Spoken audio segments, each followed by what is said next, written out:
Ayun na ho mga kagiliw, ang aking tropa ay naglilibre na sa looban.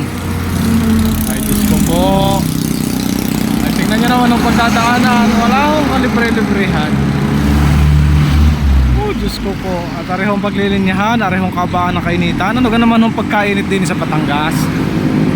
Ay naman na, ay nasa sukalang pa'y mainit na. Giliw. Ay pag aray nagkatamay, aray idudugtong. Ay tunay na mahirap maglinya din kaibigan. O kita mo.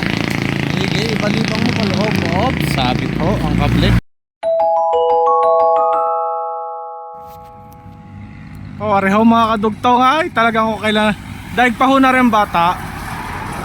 Ang bata karugtong ay nagpapailit ay habang nagpapapagayo ay areho ay nagpapailit habang naghihila ng kable.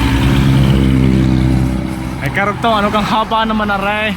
Areho nakasampa na eh. Kita ninyo ho iyon. Aking partner. Ay talagang kainitan ay nakoy napilay na. Ay nabot pa ata ng stroke. Ay blood nga pala aray. Ay siya pang hila ng hila. Pating-atingala, wala namang bunga lang sunays. Ayun, langka ang nadidiyan. Oh, abay ginawa pa akong papagayo ng hayop. Ito ho at naglalakad pabalik talagang kainitan ho eh. Ay siya, kami ho'y sasabit muna. Bahala na kayo diyan. Kakarap